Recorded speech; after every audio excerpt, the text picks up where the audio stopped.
Okay, here we go. Nice and quiet. Sound speeds, camera rolling. Holding for sound. Last looks. Calling for last looks. And set and action. I need to swap batteries. You know, making movies is hard. Making movies is hard. Welcome to Making Movies is Hard, the podcast about the struggles of the independent filmmaker. I am Liz Manischel. And I am Alrik Bursell. This week we have two directors, Cummings and Mitch Altieri, on the show to talk about their new film Starlight, which hit VOD on August 4th. They talk about working together on the film, how they collaborated, and what they learned along the way. I mean, that's what we do as filmmakers, all of us. Does this seem real? You know, we're watchers of truth. So it's always, you know, he's checking with me. I'm sitting looking at the monitor going, oh, that looks weird. And he's like, okay, let's change some things up, whatever. Alrik, what's going on in the news? Pretty much every big movie in the world has been canceled, but not really canceled. They're more like they're delayed till 2021, or some don't even have release dates anymore, which who the hell knows what's going to happen. But Liz, I know the answer to this question, but I'm going to ask anyways, like, what is going on with Tenet? Can you tell us anything? My partner, Sean, was the post coordinator on Tenet, right? So just as a reminder, and I pressed him about it this morning. I'm like, is there anything that you could tell me for the podcast? He's like, no. And he found out about all the delays through Variety, through Google searches. No one told him. Anyway, Sean is officially off payroll and no longer on the job. So he won't get any inside information anymore. But does that mean that his NDA is done so he can tell us things? Or does it mean that, no, the NDA lasts forever and he can't say anything? It probably lasts forever, but also he genuinely doesn't know anything. Okay, copy that. Well, the thing that really perplexes me about this whole thing, which I find interesting, is that other movies do have release dates in the fall, like the new Bill and Ted movie. So what does that mean? It's released for September something in 2020, and then it's also getting a day and date VOD. But is it just going to be like, oh, well, hopefully we can release it in theaters, but if not, we'll just release it on VOD that same day? Is that what they're thinking? I don't get it. I don't get it either. And I think, as we talked about earlier, we're about to go into a strict 2-week quarantine. So just the idea of going to movie theater is mind-blowing to me at this moment. I have no idea. Maybe it's a marketing move. Maybe they have faith in audiences in our country and our COVID strategies. But yeah, I have no idea. I wish I could look under the hood of these studios to see why they make the decisions that they do. Yeah, because I haven't really looked up any theater information, but the last time I did look, it was saying that they were going to reopen in mid-July, but obviously that's not happening anymore. So I don't know. I mean, I just keep on going by my movie theater every day, or not every day, but every week, and just looking at the marquee, is there an opening date on there? But alas, it's the same that it's been for months. And yeah, I don't know. I mean, I really want to go back to the movie theater so badly. I mean, we were talking to Terrell in Shropshire last week, and she was talking about with your popcorn and your Diet Coke in right. Some of her answers. And I'm like, oh my God, I want to have my popcorn and my soda and go to a movie theater again. Oh, dude, so fun. I'm much more comfortable being around people social distance than you are. Yes. I produced a whole shoot where we were social distancing and, whatever. Looks like I'm going to do another one soon. So anyways, but this is just the world we live in, Liz. You got to get used to it. Got to be comfortable. I just have to calm down in life. Yeah. Let's chat about the alternate. Where are you? Where are you in the state of the alternate? The alternate, oh my gosh, what a roller coaster for me. I mean, I'm working on what I think will be the penultimate cut, I guess, the cut before the final cut, hopefully. And I've gotten some scratch ADR from my actors that I'm throwing in, and there's a couple shots that we were missing of computer screens and stuff, and I did versions of all of those in my house with my camera. And some of them are pretty good. They might stay because they're so close. I don't really feel like bringing out the red camera or anything is going to make that big of a difference. And I know that my cinematographer has no interest in shooting little portions of screens, for information. So the goal is basically to get all the shots in and then have all the timing down so that even if we do have to go shoot a couple more things, that we can pretty much lock the cut and then just drop in the final versions of the shots. So I'm kind of hoping to be completely locked by the time that you're hearing this episode. This is coming out on August 10th or 9th or whatever that Monday is. Oh my God, that's huge. But Liz, what about you? What's your new script? Like, how's that going? Are you still outlining? Are you actually in final draft yet? Like, what's going on? I'm having a lot of fun. I can't even tell you. It's like the thing that's bringing me joy, finally. You're glowing when you talk about it. You have this big, like, smile on your face. I was, like, excited to talk to you about it today. So I haven't written anything in terms of, like, I'm, like, still very much germinating. But I know it's a musical. I know it's, I know, I'm really excited. A little bit country, a little bit rock, but it always tells a story. Mm-hmm. And I know it's set at a bar. And anyway, we're watching Eddie and the Cruisers. We watched Roadhouse. We're watching these movies that are in the same vein of what I want to make. And like, I'm thinking about Nico Case a lot. Anyway, point being, fun. It's like really fun just to think about like, what do I want to watch and what do I want to do? I think this is the most joyous part of filmmaking other than finishing a movie is like, what do I want to do? What could I do? Let's not think about budget. Let's not think about all the politics. Let's not build the crew yet. Let's just like dream. So I'm dreaming right now. That's awesome. So I also have a question for you. This is also based off of the alternate. But like I am racing towards the Sundance deadline and it's like coming up in September. And, you know, I'm talking to like my sound people and I haven't really talked to the visual effects people, but I know it's going to be a push to get them done. But the question is, like, should I try to submit by the regular deadline, like, you know, no matter what? And like, even if like the visual effects are rough and some score is rough and the sound design is like the first or second pass, but not the final pass, like, should I be okay submitting that version of the movie, you know, whatever, like on the regular deadline, or should I just wait, finalize the whole thing, make it perfect, polish it up, and then send it on the late deadline? I mean, general orthodoxy is, and said by the programmers themselves, is get it in the best state possible. Get it in the place where they can't deny its quality, you know, because you can make a lot of excuses. Like, you don't really know if that temp visual effects is really going to get 10 times better. It may get 1.5 times better. You don't know. You can't guarantee anything to them. If you're in a place where you're applying to the late deadline or even asking for a waiver for an extension, then you're, and you feel comfortable doing so, then you're probably in a place where you know the programmers. Because like the majority of the slate is already, it may have already been done right now. I know that sounds crazy, it's July, but it's like I remember like really early in the game last year I was talking to like a senior programmer and he was like, oh yeah, we've already sent out acceptances. And it was like they just opened up because there's tracking and there's like, you know, lobbying and there's like this whole other side game that happens. So what I would do for you is, I mean, I would want the film to reflect the filmmaker that you are, and I'd want it to be as good as possible. Yeah, you have to split the difference because they're not really going to consider it at all if it comes too late unless you have someone vouching for you. Right. But, like, I saw your film, Alrik, and if you're saying it's already in a better shape than it is when I saw it, like, it's already well put together story that they're going to follow, that they're going to, like, the temp effects are not that distracting. Like, I submitted, like, a 2.5-hour cut of Bread and Butter, and it's like, that was a massive mistake. But you have a shorter film that only that's basically almost there. So I would say, like, I think it's fine for you to send the rough cut, but general advice should be, like, pretend it's like your great uncle watching the movie and they don't understand what a title card is and they don't understand what temp FX is, and like make it undeniable that it's a great movie. So basically, like, get it as polished as possible, but also get it in as early as possible because earlier is better than later. So like, I also, like, I remember this fabulous filmmaker, Tom Miller, did a presentation in our film school, and he said something like, you want to submit to festivals midway through the regular deadline, if that makes sense. So like halfway through, like after early deadline, but then that same amount passed to regular deadline.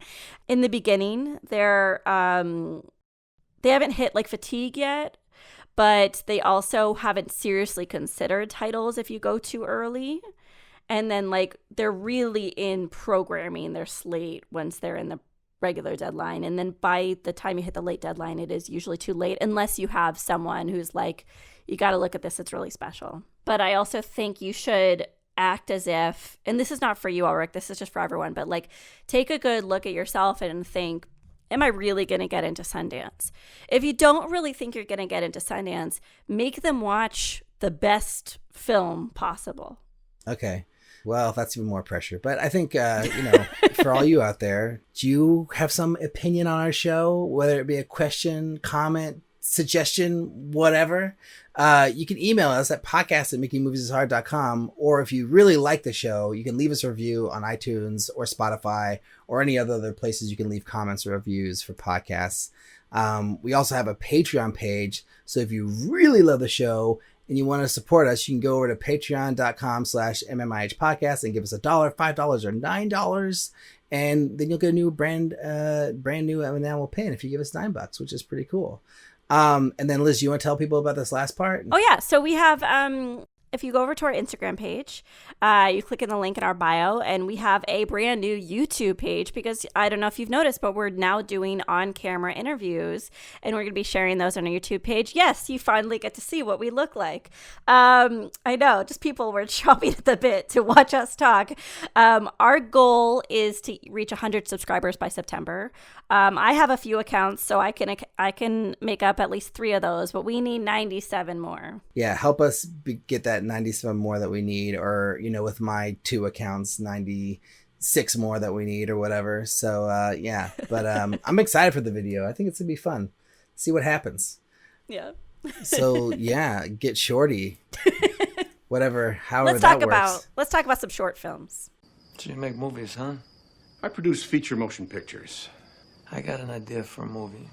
So this week we have another short film from a really lovely filmmaker, a great person, and a previous guest of the show, talented filmmaker Lisa Donato. And she has brought her film Foxtrot to us this week. I watched this movie years ago when it was in like post-production. She sent it to me for feedback. And I loved it then. I watched it again this morning. I love it now. And here's Lisa to talk about the short. I chose to make Foxtrot a short film as opposed to a feature because, well, it's more affordable. And also, I wanted to experiment with a new type of filmmaking that I hadn't done before, which is art house comedy. And the stakes are much lower in a short film versus a feature.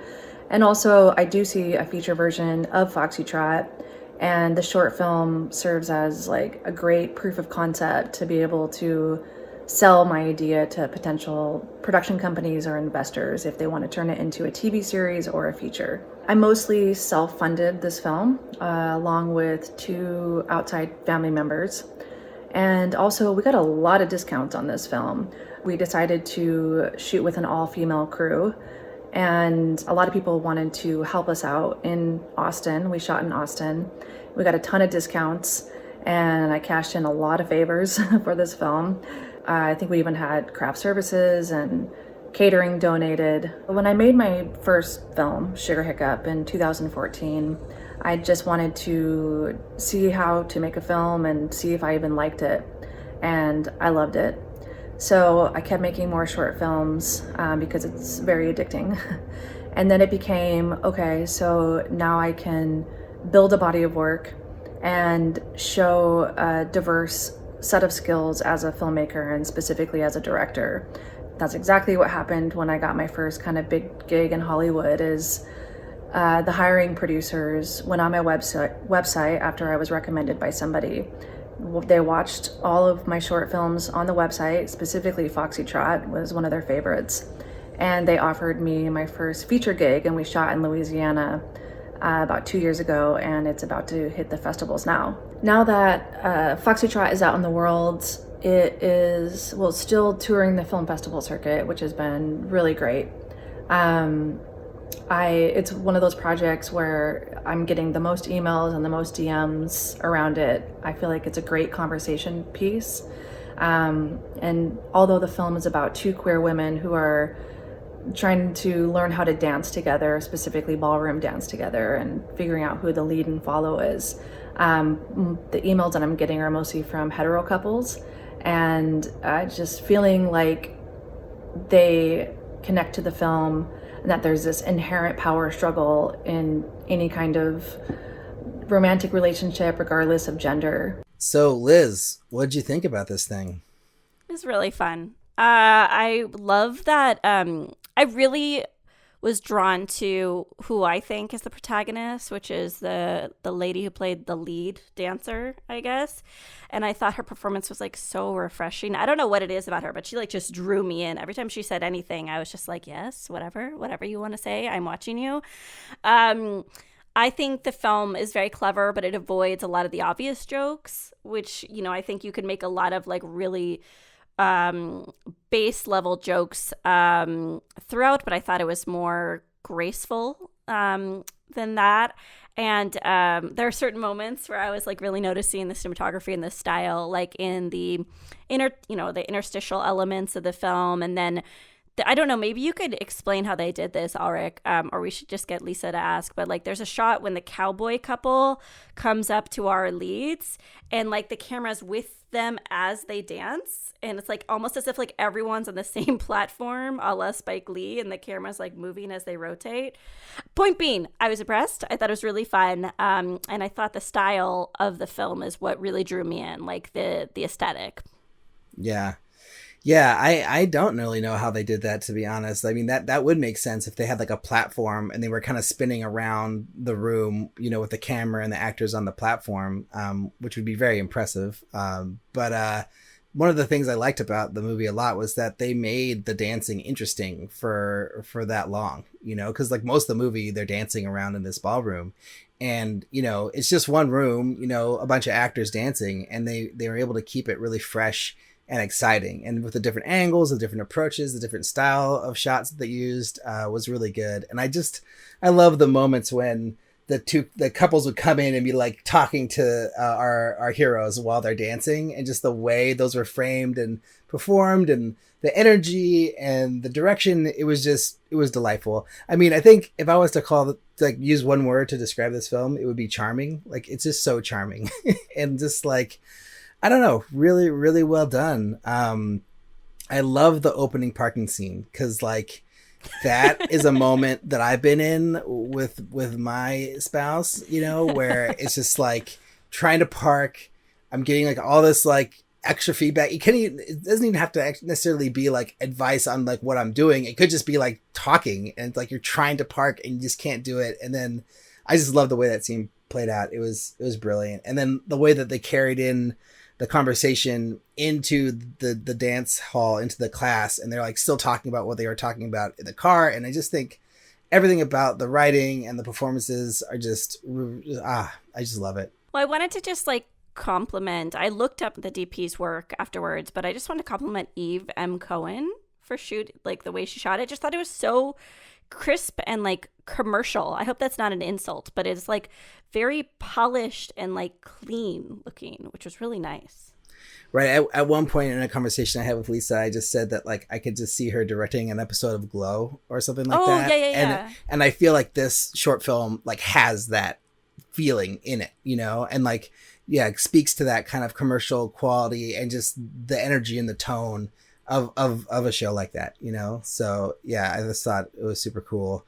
And I also like the pacing a lot of the movie. I think the movie was paced really well. But yeah, it was a fun movie. Congratulations, Lisa. And, you know, thank you so much for sharing it with us. It was really, I hope people like it as much as we do. Let's talk about our players of the week. What about truth? What about the reality? What about the way the old ending tested in Canoga Park? So this week we interviewed independent storytellers, and our new prompt was, because inspired by my new writing process for this new script, is how do you start a new script? How do you put together a script? Do you have any rituals? Do you put together a playlist? Do you do an Instagram account? How do you start, and how do you keep yourself on track? My name is Nicole DeMenesis. I'm a writer, director, producer working in the Bay Area. What do I do when starting a new script? Well, first starting a new script is always hard. The blank page is never fun. But I do find it useful to at least try doing a rough treatment, a few paragraphs that kind of lay out the scope of the story and some character details. More recently, I've been using an outline. I find an outline is also very helpful in terms of structuring out the story and referring back to when I'm stuck on a scene. I can look at what's coming next, and that helps me write my way out of a corner if I'm in trouble. But also just for inspiration, I really like to, sometimes you need to take a break. And so I will try and watch a film or read something that's in the same genre that I'm working on. And that helps get me inspired because I'm either referring to material or film that I really enjoy and that hits that entertainment factor for me. And so that kind of resparks my interest and refuels me to go back and sit in front of the screen and try and write a scene. So looking out for other inspiration, creative works that help get you out of your own head, then you can go back to the outline and then going back to the structure of your story that you're working on. Hope that's helpful. Have a good one.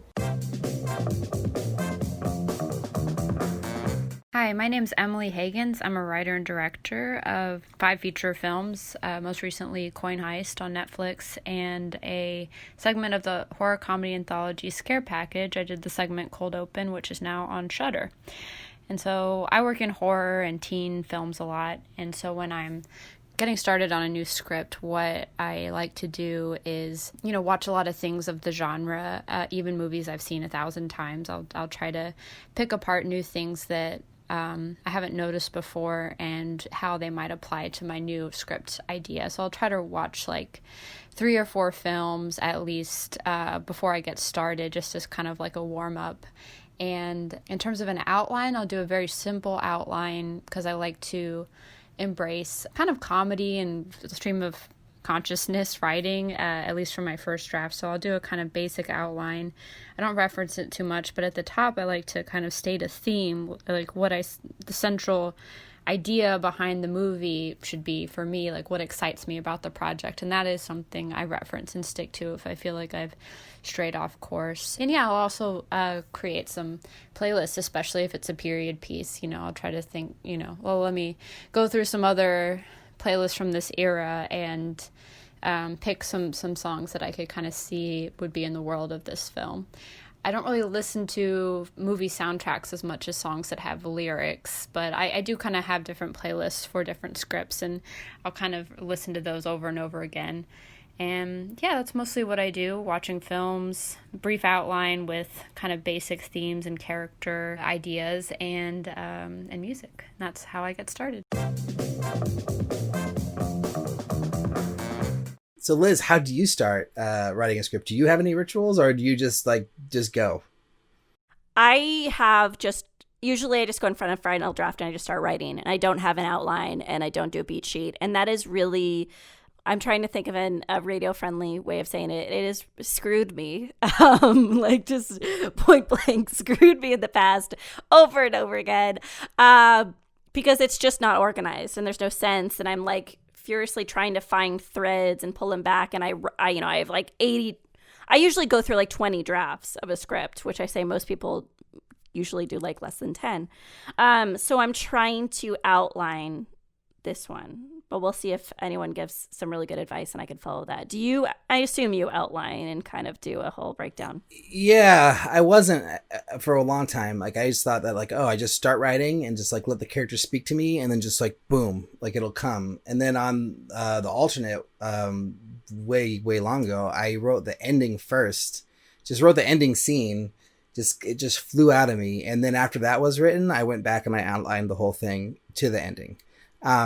But I think on this next one I'm going to write, I don't have the ending like so fresh right now, but I think I'll probably just outline. Just like I have the characters, I have the general story. Like I think I'll have to outline, and then maybe the ending will come to me in the outline and I'll write that first. Cause I do really feel like for me starting with the ending is good, because knowing where you're going is always helpful. Cause I've had a lot of scripts where I've written the first act and then it's it and there's nothing more, so I don't know, but I don't really have any like rituals. I like to listen to music. I generally like to listen to classical music just because there's no words, and I feel like a lot of classical music is very similar to movie scores, so it just kind of helps me get into the zone. you know. I think that makes sense. I love that, writing the ending, because I have been in a situation many times where I don't know how to end the movie at all, and that'll just like make you internally combust, try to figure out an ending, like the perfect Right. ending, and it's so much pressure. What does that even mean? All right, well, I think without further ado, let's get to Mitch and Lee.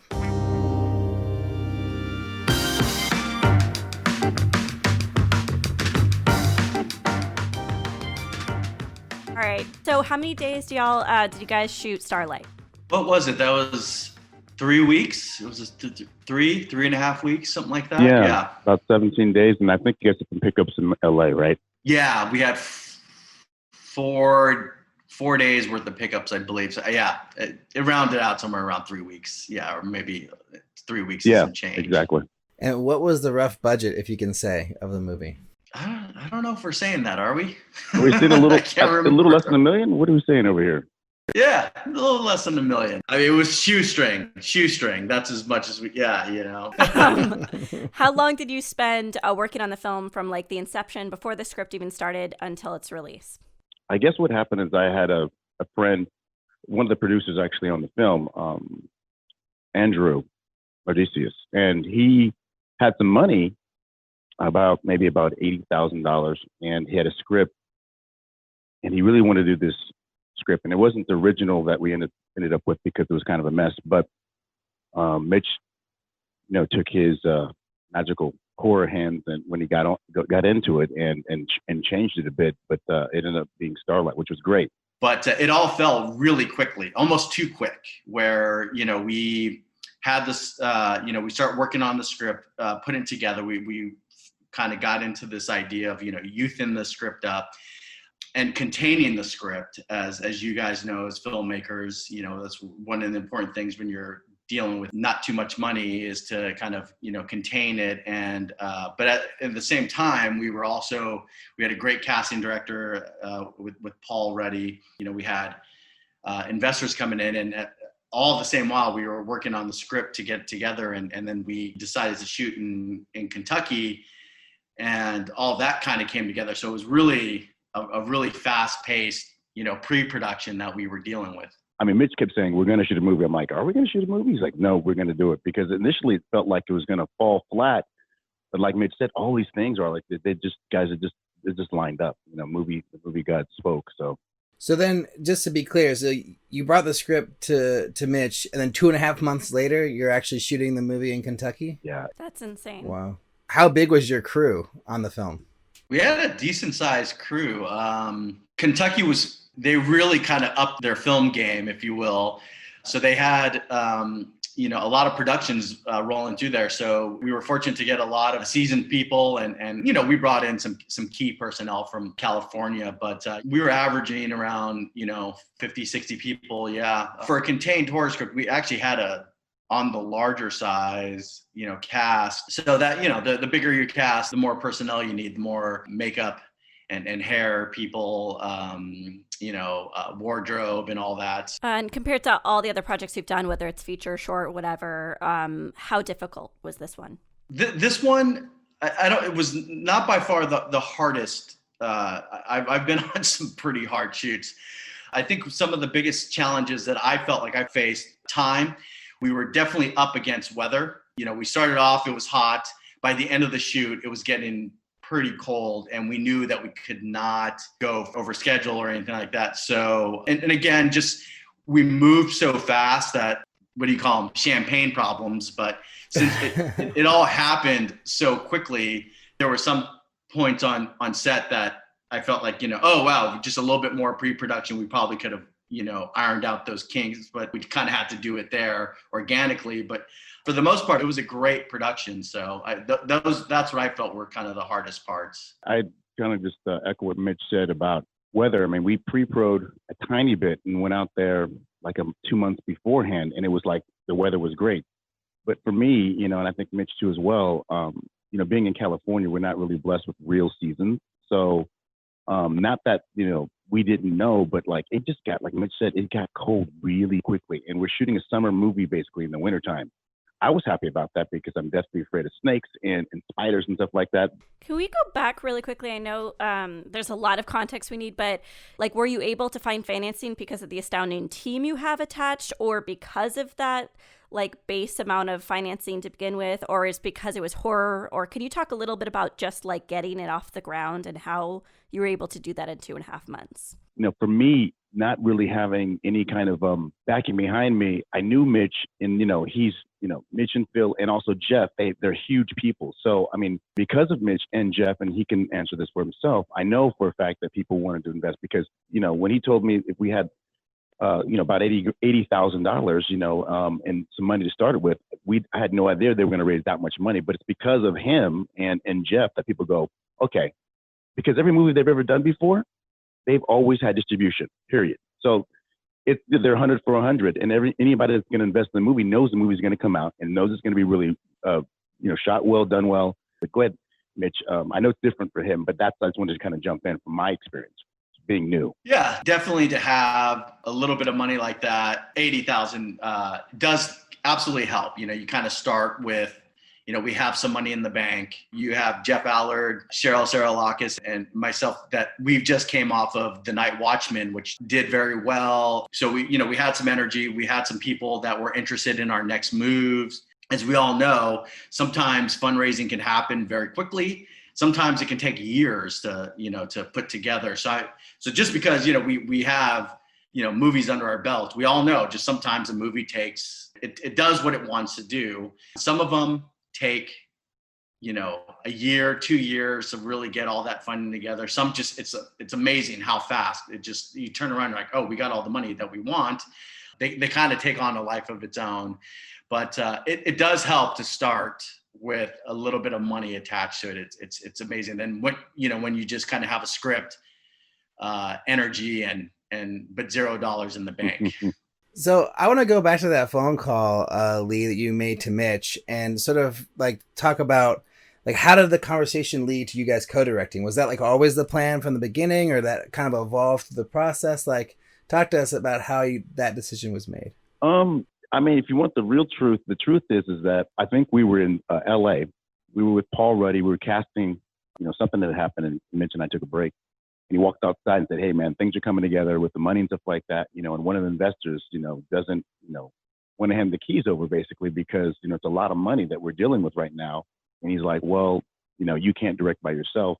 They're going to want me to have, some of the reins too. And I agree. I'm like, there's nothing I can do at that point. I mean, I invited it. It's like, yeah, please. I mean, like, I want the movie to happen. And, it's Mitch's, probably 90% of the money came because of Mitch. So I was always just like, grateful for that to happen because the movie wouldn't happen without him. I mean, I love directing with Mitch. It's awesome. So you were originally going to direct it solo, and then basically you guys decided to combine forces in order to like help with the casting. Yeah, I mean, that's another thing too. I think that, people don't show up for me because they don't know me, but people will show up for Mitch. And and so, the casting, we had a lot, I saw a lot of people. I was kind of starstruck. We had a lot of people coming through from television shows, from General Hospital.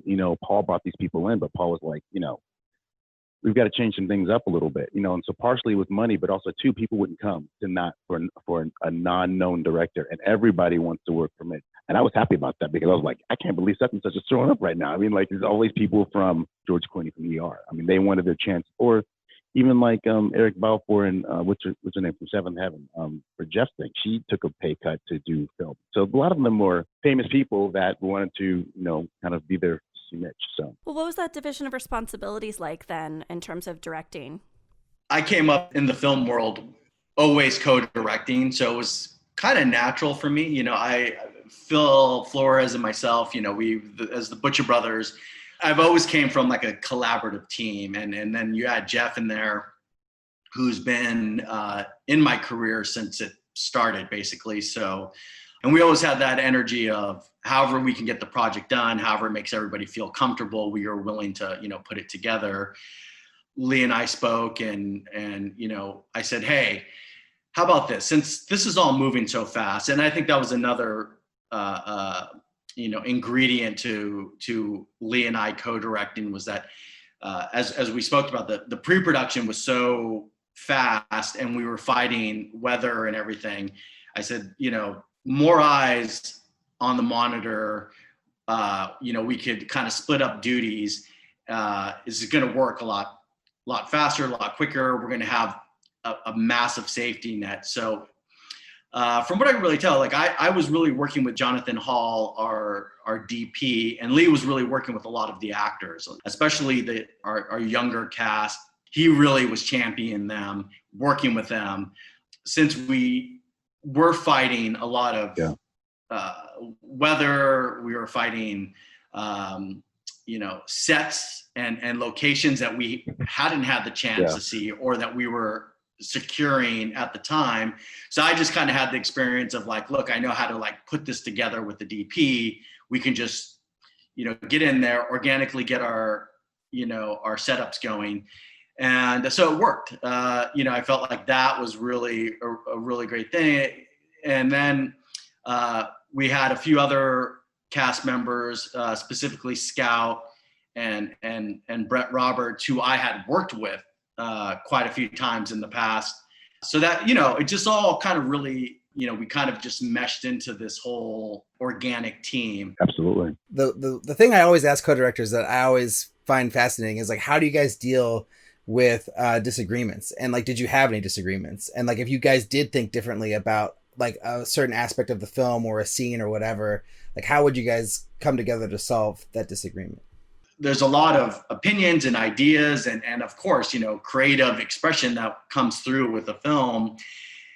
I think we kind of just all started off and had the idea, hey, look, this is going to be an intense,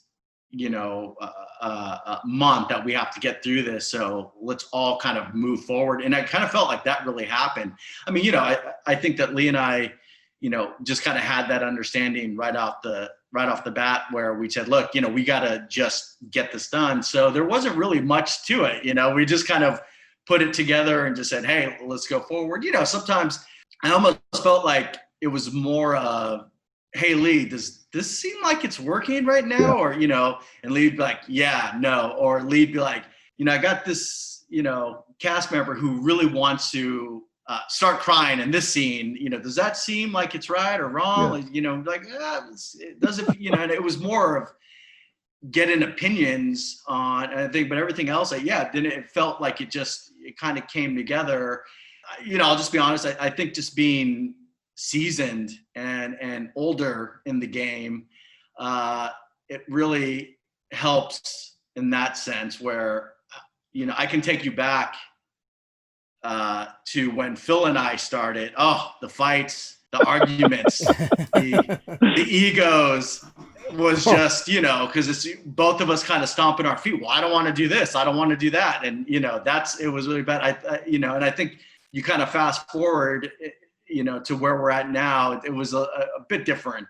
We just kind of knew we had to get this done and we just moved forward, at least on my side. Yeah. Lee could secretly be going, no, not at all. I'm that guy. No, I think that, Mitch hit a lot of points. I think the thing is that there's a difference when, you've got a friendship, and you're older and you've got someone that's like, kind of mentoring you. And you know that someone's done, 16 plus films, there's, for me, being, as old as I am, you just know some things, if I think I was like 25 or something like that, it would have never worked. But I mean, like Mitch is so caring and such a great teacher, at the same exact time. So there was never any arguments or even disagreements. It's just more of like, how do we get this done? And, does that look good to you? And asking questions and stuff like that. I mean, that's what we do as filmmakers, all of us. Does this seem real? We're watchers of truth. So it's always, he's checking with me. I'm looking at the monitor going, oh, that looks weird. And like, he's like, okay, let's change some things up, whatever. Go back to talk to Jonathan, So, I mean, it was a great experience for me. And I know Mitch feels the same exact way because we're going to be working on something else together as well. So it was a lot of fun. Well, Mitch, what do you get out of mentorship? Obviously, it's not all mentorship, right, Lee? I mean, it's a collaboration, Absolutely. And I see that there's a commercial product at the end of it that's going to be quite lucrative for everyone.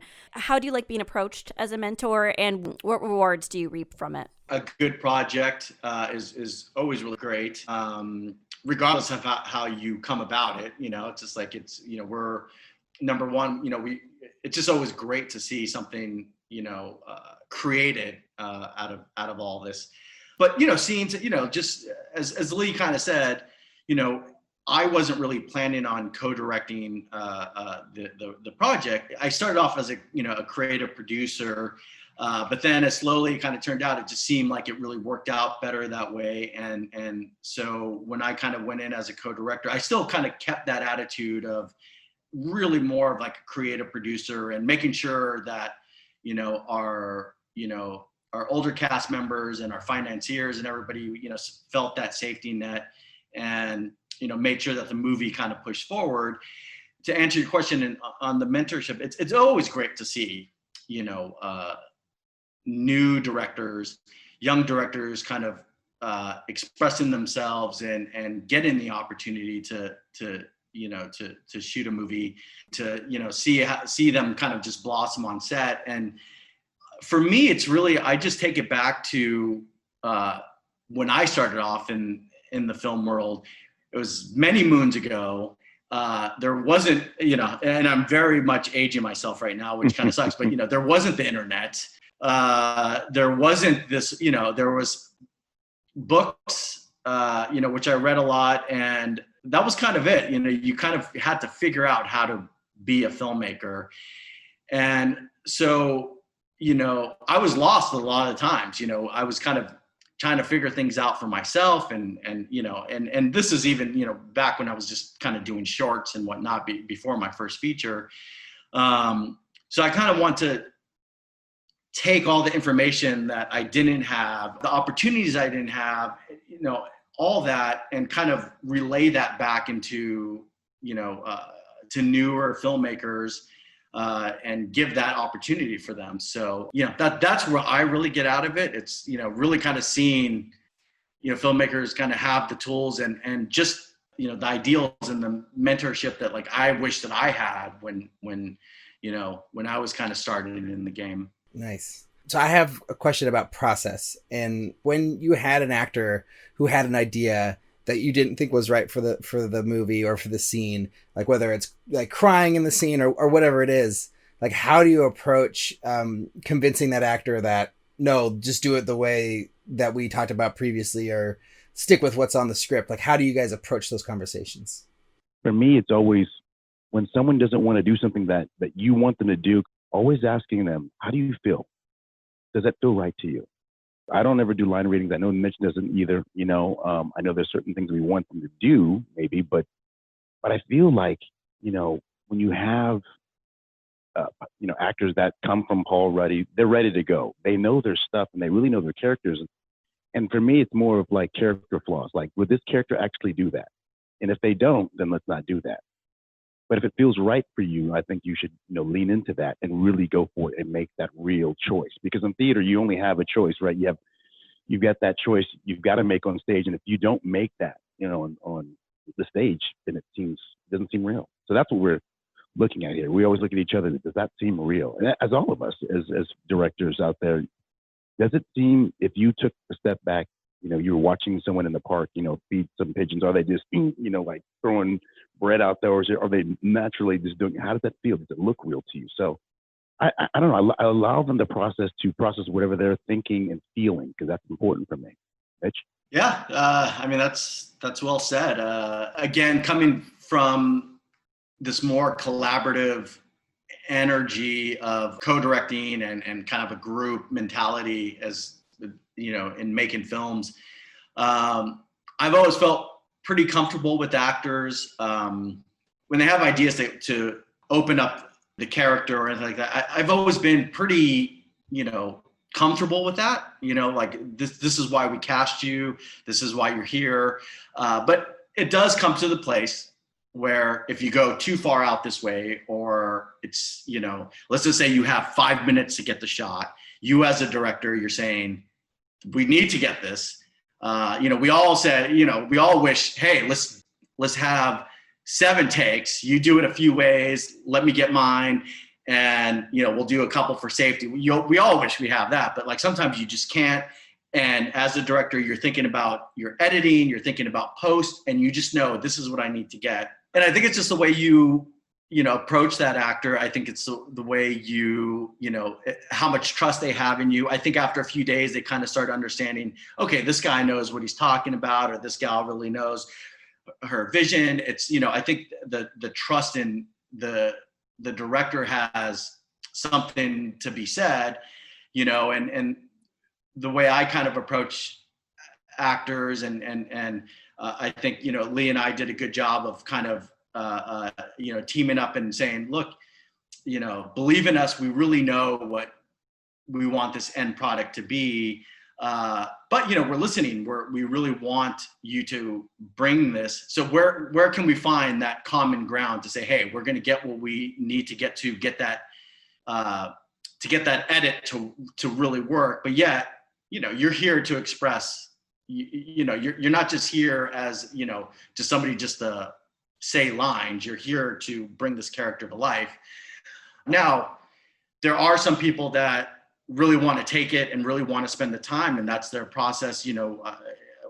Should I say actors that they just need that moment beforehand, and you're moving a mile a minute. You're like, we got to, the sun's going, your sun chasing. You're like, well, your DP's like pulling out his or her hair, going like, we need to get this going now. And, producers are all tapping on their watches, and, and you have an actor going, well, but I just, I need this little thing. So I think as directors, that's your job. That's where you earn your paycheck, and to know, okay, do you have this actor's trust? It's not just setting up your shots. It's not just making the mood for, it's, if you don't get that, that shot off and you got to come back tomorrow, it's not anybody else's fault. It's the director's fault. Like, you screwed up. So I think it's very important, to circle back to your question, to really set that precedent of working with your actor and having them trust you, yet allowing them to do their job, to bring that character to life. I'm trying to figure out how to phrase this. So, Mitch, you've built this brand, right? The Butcher Brothers, and you've built this legacy. And Lee, you are a part of that now, obviously, and you're collaborating in that world. But I guess I'd love to hear your advice to filmmakers in terms of leveraging projects to get a bigger and bigger influence, and how to get those projects off the ground. Wow, it's the world's largest question. So take that and turn it into an answer. You could even talk about the Dodgers. I don't care. But something inspired by what I'm putting out there. It's hard. I wish I could say I made one movie and that just rolled into the next, and then it was just a roller coaster and I was just off and I was just holding on. But that's what it looks like. You know what I'm saying? Like, to anyone listening, they're going to see you and they're like, well, it just seems like he's been on this ever evolving roller coaster. Exactly. Anybody who's worked with me knows, or at least I'd like to think that they, think this way, but I'm definitely a very hard worker. I take my craft very seriously, and, almost tunnel vision focused of, getting my projects going to, and getting things off the ground. And it's my life. I was very fortunate at an early age that I started, making films.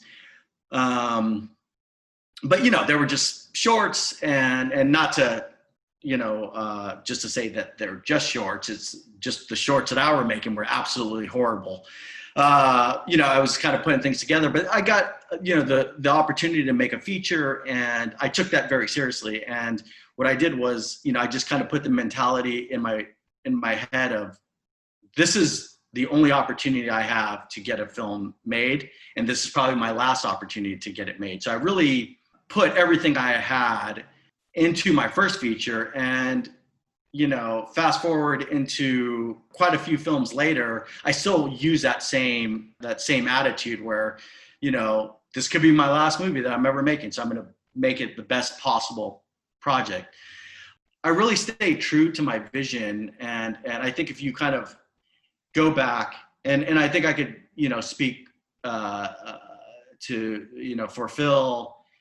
When we started making films together, You also had the idea of how do these films kind of come together? So to kind of answer, I think that it wasn't just making a film and then just scrambling to make the next. It's kind of thinking about that body of work all throughout, your career, to say, hey, this is going to be my legacy, yet having that intensity for each film to be the best possible film that you could make it.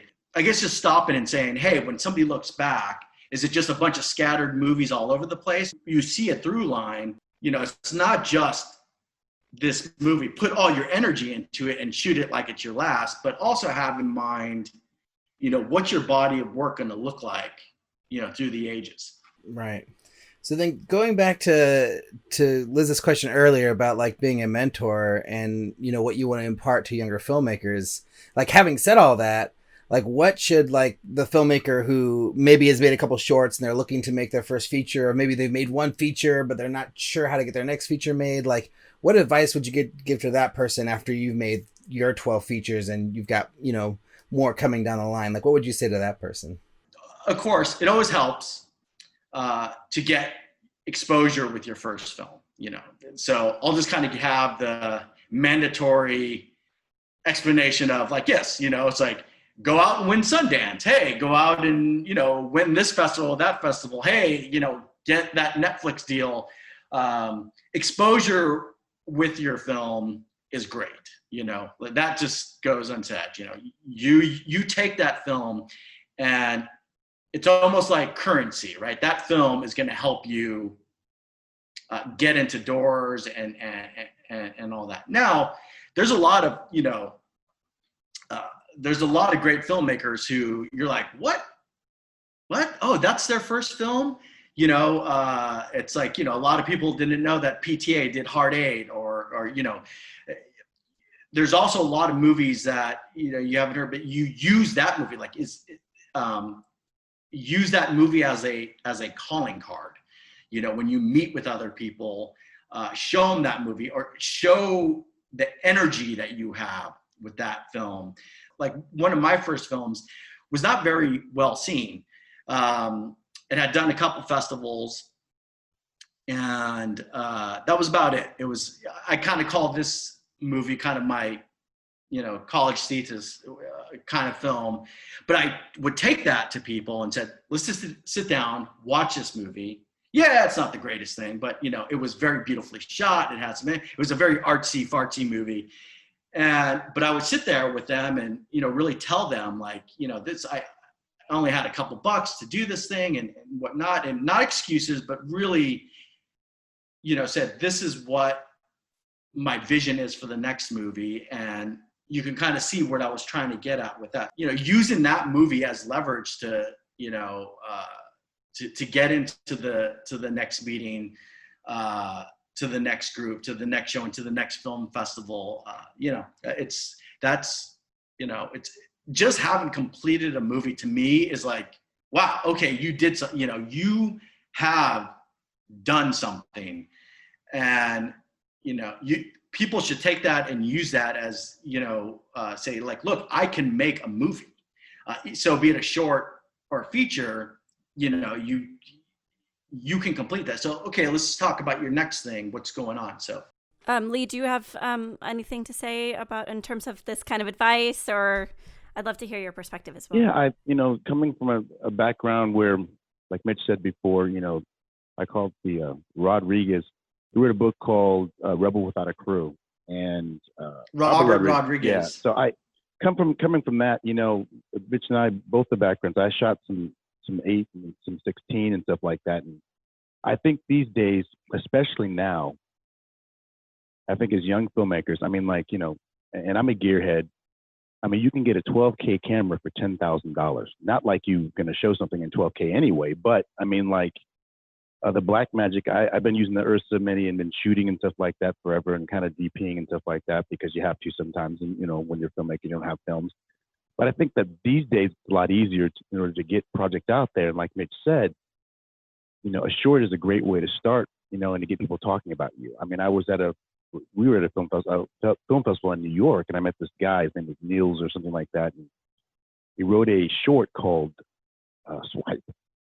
Literally, there was like no talking, great sound design, and he got an agent, I think at WME or something like that or whatever, in Los Angeles because of this, they're trying to make this whole feature. And it was great. The girl swiping and this guy keeps showing up, unannounced in her DMs or whatever. She keeps swiping and like kind of like tender, like, no, I don't like this guy. And when she shows the picture or she sees her phone again, he's now taking a picture of her somehow, and she's looking over his shoulder like in the subway of New York. And it's like he's spying on her. It was a great concept, but like he literally spent, it was like a 5-minute short or 3.5 minute short, and he got everybody's eyes. I mean, he was winning awards. And so these days, I think coming from that perspective of like, you don't have to have a lot. You just have to have the ingenuity and to be creative. I say that, like Mitch said, it's a very hard industry, to get in the space of shooting a feature. But I come from a background where, we shot a movie for $250 called Bait for Hire. This place, Maverick Entertainment or whatever, bought the film, and then before you knew it, was at Blockbuster, when there were Blockbuster days, Blockbuster nights, so I shot it for next to nothing. It's not that great. It's actually, pretty bad, but it taught myself to go from point A to point B, especially these days, when you have editing and stuff like that. You think, I'm going to cut the movie myself and see what happens. And before you know it, we're sitting in front of Blockbuster. People are like, don't rent that movie. It's the worst movie in the world. And I'm like looking at them like, if you only knew, like how much money we spend on this thing, like Mitch said before, it's like, we've all done things. But I think to answer your question, as far as mentoring, and you got to believe in yourself, in an industry where no one's going to take you seriously. You guys know what I'm talking about. It's like digging deep inside in order to get stuff done. No one wants to invest in a person that won't invest in themselves. That's it. You got to have passion, and this is not for the weary. You have to have passion, and you just have to really want it more than somebody else. Like Gary Vee, you just got to want it. You have to want it and be creative. That's what our job is. So I just want to put a button on what you're both saying here about like you're taking that movie that, like, let's say you don't get it at Sundance, you don't get it in South by Southwest, you don't get a great distribution deal, you get like, whatever, an average distribution deal, or maybe you don't even get distribution, whatever. But like taking that movie that you made, whether it's a short or a feature, and just championing it and showing it to people and being enthusiastic and excited about it and showing your passion for it is like such great advice. Because like there's so many people that you see who make their first feature or even their first short, and then it doesn't get them to where they wanted it to be. Like it doesn't get into Sundance. It doesn't do these things that they thought it might do. And then they don't, then they either like, they don't even want to talk about it because it's a disappointment to them. And I think that's like the biggest mistake you can make. Like you gotta, no matter what happens with your movie, if you love it and you like show it off and like you like put it up on this pedestal because you're so proud of the work that you did, then people are going to rally behind you. That's just how it goes. Absolutely. Totally agree with that. Alrik, you're absolutely right. It's, it just comes off what Lee and you are saying. People are going to invest in you. So if you make a film and it doesn't do anything, let's just say like a festival, and you just kind of, you're like, yeah, okay, well, I don't want to talk. Then I feel that energy. Like, I'm like, well, then I'm not really into your next thing because you got a couple of rejections off your film, and there you go. Like, you don't care. You're just kind of looking for the next thing versus you're still like, look, okay, maybe this wasn't perfection. This wasn't, the movie that, the lightning in the bottle movie that just won every award. But there's something here, like, let's explore the next one. So I just saying, like, I think you really got, that's really important. It's, as what Lee said, like, for me to take, to work with somebody, especially a younger filmmaker, it's the investment of yourself. Awesome. Well, let's get to our final 5 questions then. So what's the first film you ever made and how do you feel about it now? My first feature was a film called Long Cut. I had talked about it, but it's about an 8-year-old mute girl and a ranch hand, their friendship, horses. And like I said, it was more like a college thesis, but It was shot in Super 16 back in the mid 90s. And I still love it, but it's one of those things I kind of look back at and say, wow, like I could really kind of, see this and see all the mistakes I've made, but it also opened doors to, to Lurking in Suburbia, which was the film that people really consider as my first film.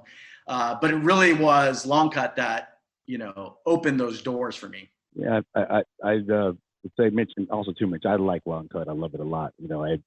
It's a good film. I mean, so they should revise that a little bit and throw some horror in there as well. But it was a good film. I mean, for me, Date for Hire was a learning experience, to get your friends to do something that they didn't want to do, to become actors.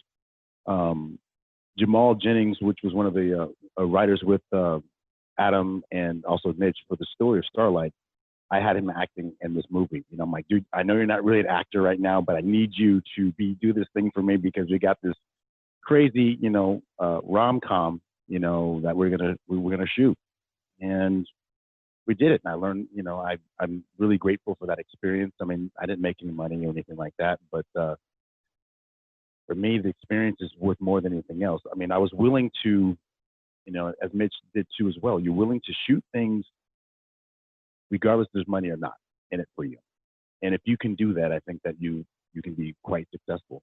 Similar to what you just said, what's the best filmmaking advice you've ever received, both of you? For me, I just, I have a little podcast called Be Rated or whatever. And I was talking with Mike Schwartz and Tyler Nilsson.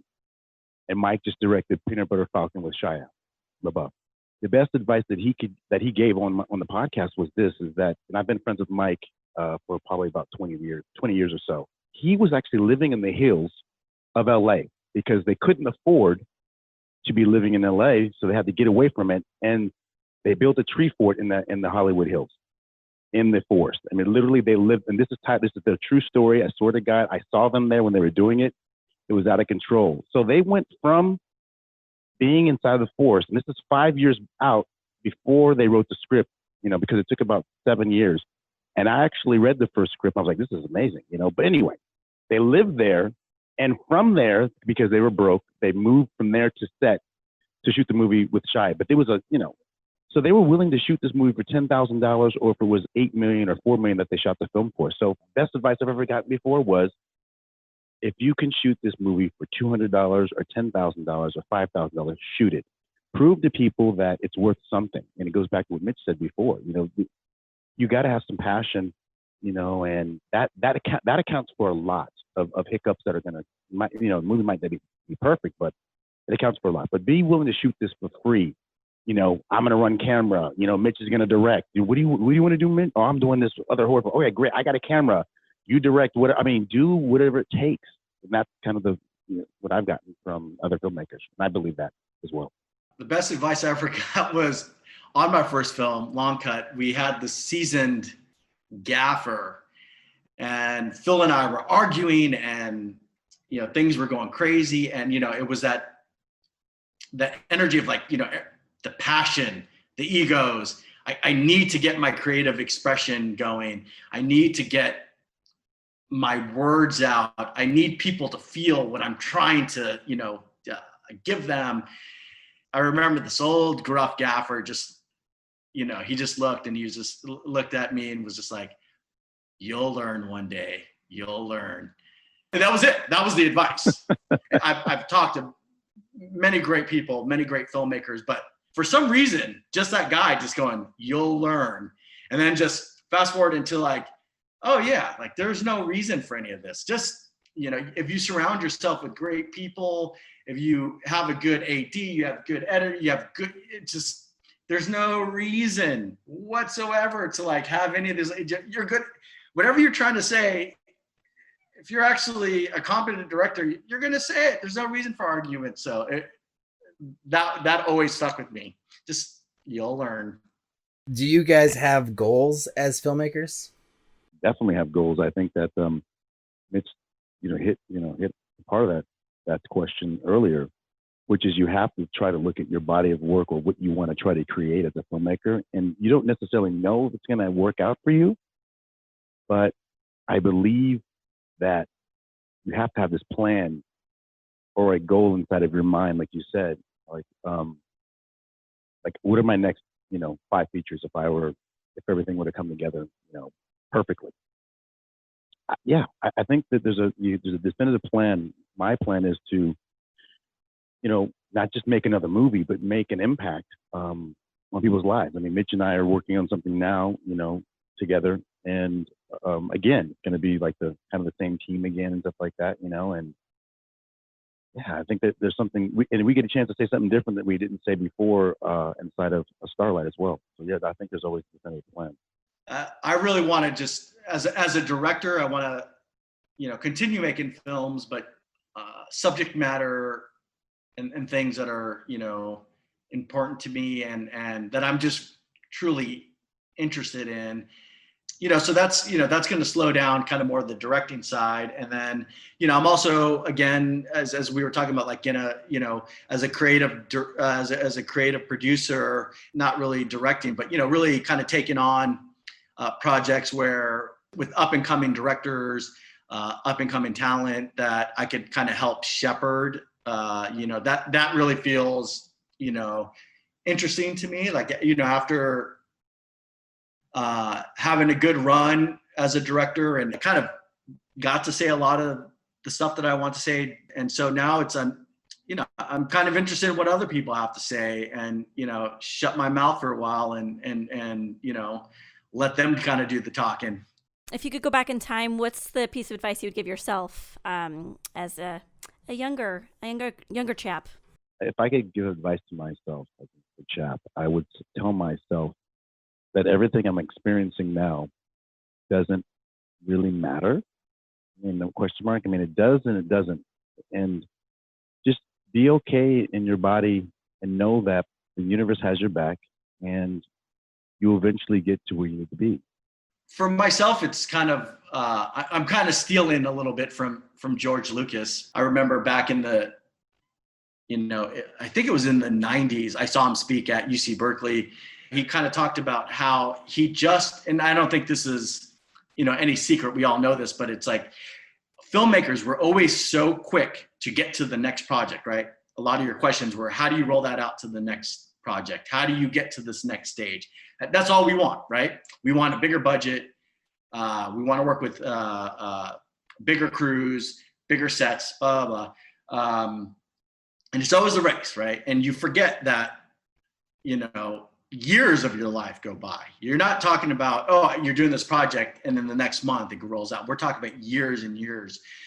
If you don't stop and look back, years have gone by, so it's enjoying the process, enjoying the now. And that's really what I've been really trying to do. And I think that's maybe why I'm more interested in working with other filmmakers, is that I can stop and enjoy that process and enjoy the world around me. Because I had a part of my life where around 2011 to 2017, where I was, very fortunate, but I was shooting one movie, and then during post, I would be in pre-production for the next movie. And again, champagne problems, right?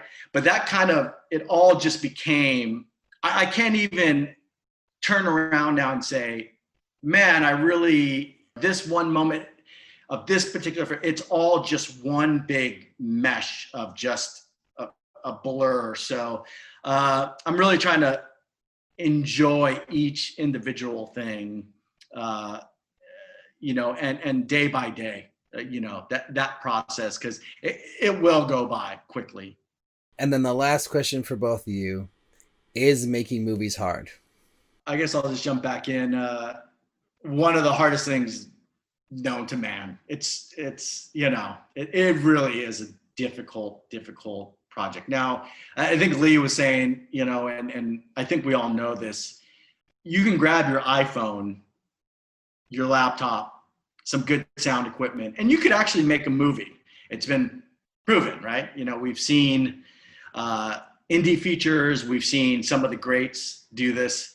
It's truly the constant rejections, the arguments, the egos, just the sheer craziness. It's just, I can tell you through my career, one day I've just been on cloud nine, feel like I could, conquer the world, and the next just feel like, I'm at the bottom of the pit and there's no way of climbing out of it. And this is like, I'm not exaggerating. I'm talking about 24-hour periods where you get this amazing review in Variety or Hollywood Reporter, and then the next, you're like, I'm on top of the world kind of thing, not to quote cheesy lines, but, and then the next, a project is just, completely crumbles into shambles, that you have set up at a big studio or something like that.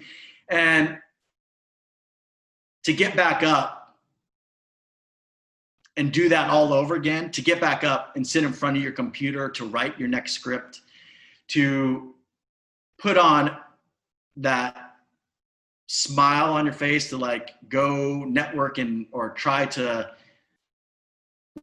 raise funds or try to get your next project. It is hard, but that is like, that's intense. Like, you got to be on that emotional roller coaster. It's just one ass whooping after the other. And then there's great times, high risk, high rewards. But then when you're hitting it, when you're showing your movie at its first screening to a full house, sold out house at like South by Southwest, there is no other feeling. But that only lasts for that night. And then the next day you gotta do it again. And you almost have, it's like the amazing stories of like hearing like M. Night Shyamalan, like leaving the, studios in tears after he's already had, 4 success stories, films. It's like, you're like, that guy's leaving the studio like in tears. Like people literally are watching him enter the elevator crying. And you're like, oh, you think that's going to be an easy, you think this is just, you're just going to roll into this industry and just do it? Like, all right, yeah. Yeah, I'd say, it's like, Mitch pretty much said everything, but I believe that, making a movie is extremely hard. And it's like, I remember Mitch telling me, it's like, dude, you better work out every day. I'm like, why? It's like, it's going to be murder. And making a good movie is murder. You have to be physically at your best because you're going to get sick if you don't. If it's 17 days, 14 days, 3 months, you got to get ready, and mentally it's a lot of mental stuff, but also too, it's rigorous on your body. I remember looking at Mitch at one point and it was late. Mitch was figuring out some of the scheduling stuff. And there's all these cards on the board. He's like, dude, we got to do it. He looked at me and in his Mitch form, he's like, we got to do it. And we got to stay up. And we had been up for a long time already. And my eyes were like very, very sleepy, and Mitch was like, okay, get some coffee and let's get into this right now. And we started picking things apart and stuff like that, and yeah. So making a movie is hard, but making a good movie is murder. Absolutely. I'm telling you, it's the truth. It's true, Mitch.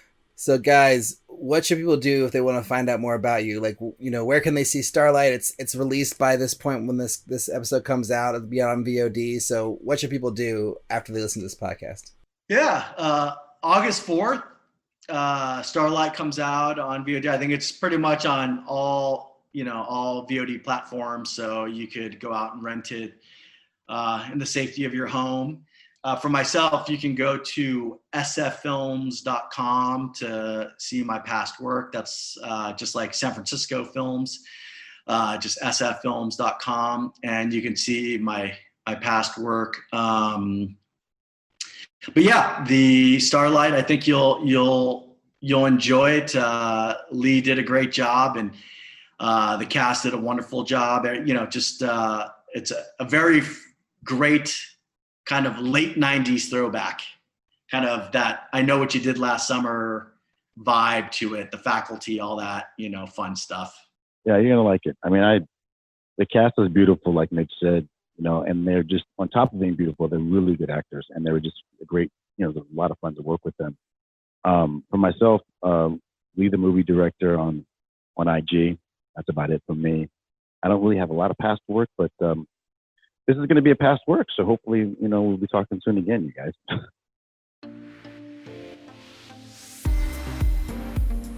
Well, thanks everybody for listening, and thanks so much to Mitch and Lee for being on the show, and for Jeff Allard for setting this up. Jeff's also the producer of The Alternate, and kind of how I know Mitch and Lee. You can check out our website at makingmoviesishard.com, where you can find links to things we talked about in this episode, including, I think I'll try to put as many of Mitch's movie trailers as I can on this, so people can just really see the breadth of work that Mitch has done. If you want to get in contact with us, you can send an email to podcast@makingmoviesishard.com, or find us on Twitter, Facebook, and Instagram at MMIH Podcast. I am Alrik B on Twitter and Instagram. And Liz, where are you? I'm at Liz Manischel Film on Instagram, and then at Liz Manischel on Twitter. If you like the show, tell a friend, help us get the word out.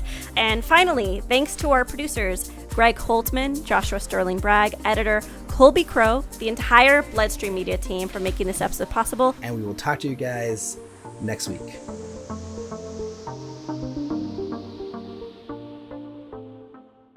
Yes. Beep beep boop bop. Podcast. Amazing. Yeah.